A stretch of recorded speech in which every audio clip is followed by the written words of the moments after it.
And why do we meditate?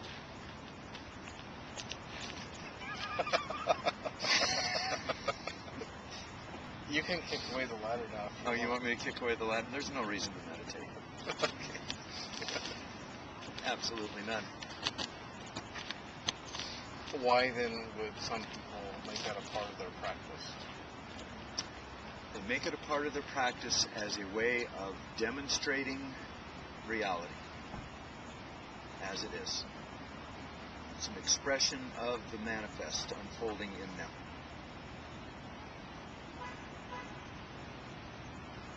Could you elaborate a little on that?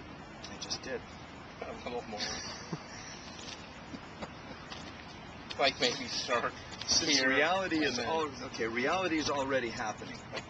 like that? Yeah. If you're meditating to get somewhere, you're already playing the fool's game because you're already right where you are. You're the gerbil on the wheel. Run, run, run, run, run. Okay. Okay, the gerbil's on the wheel. So meditation is not going to get you anywhere that you aren't already at. Exactly.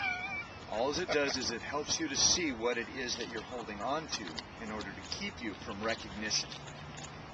Okay, so meditation isn't taking you anywhere. Right. It's helping you realize what's keeping you from realizing that you're already there.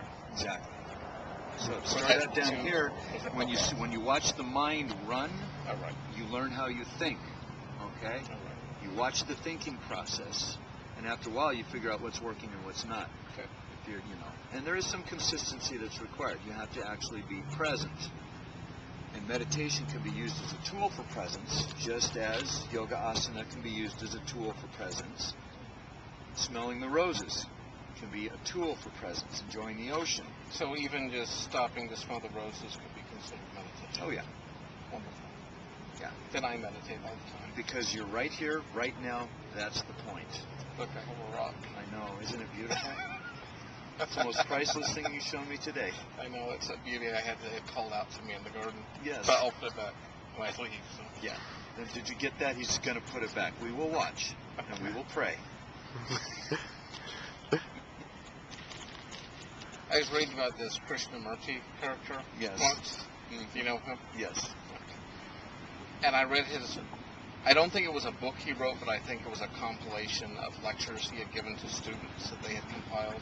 And it was about meditation. And it was fascinating because he seemed to imply that the minute you began to attempt to meditate, you were no longer meditating. Exactly. Could you maybe elaborate on that? It goes back to the idea of words. Words are created by where you are, and they are thought constructs. So as soon as you raise something up as a thought construct, you've missed the point. But what if it's not even, you're not doing words, you just come out to this beautiful place, you find your nice bench, you get in your posture, you put your hands there. I got the impression that Krishnamurti was saying, as soon as you go through that little ritual, you've already ruined the point or the moment.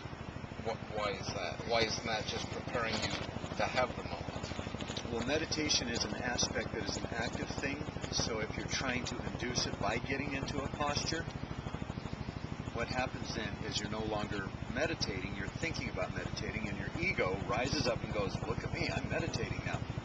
Look at me, I'm having an experience. Okay.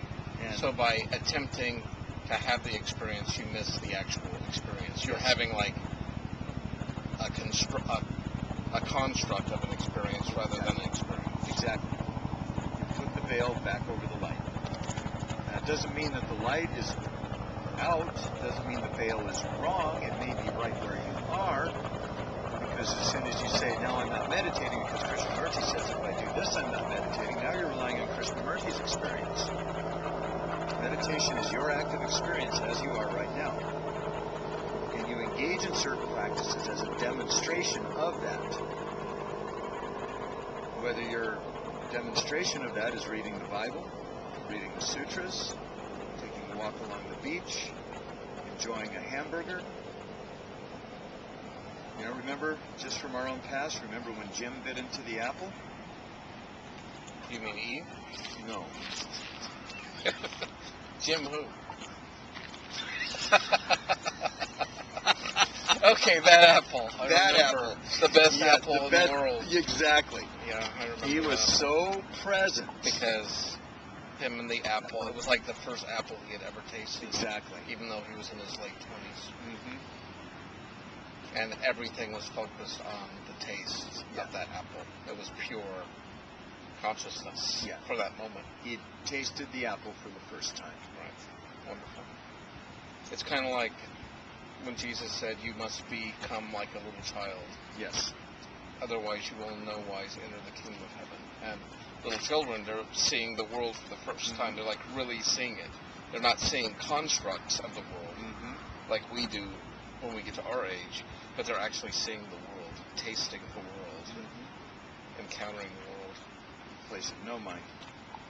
Well, it's kind of like, I guess you could compare what Krishnamurti was saying at some level with like Christians. I mean, you could like go to a prayer service and you could have like your prayer book and your prayer requests, and you could diligently put them all down, and you could just go through your whole list, and you could be on your knees and rubbing your prayers down or your prayer beads, and after the hour or 2 hours of your prayer service was done, you actually could have left without having said one prayer.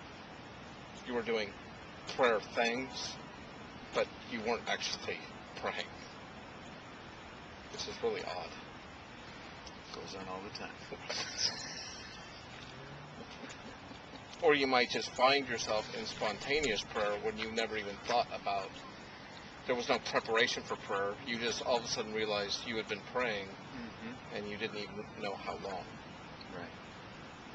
And I think that in a Christian sense, that's kind of like what Krishnamurti is talking about as far as meditation. True meditation happens unintended, unannounced. It just is. Yeah. Where when people go through, and not that there's anything wrong with going through postures or mantras or clearing your mind or watching your thoughts. There could be value to that, but it's different from, I think, where Krishnamurti was trying to show people where you could go, or where you were, or are. Exactly. When you look at the tree, tell me, what do you see? That tree? That's I had a stick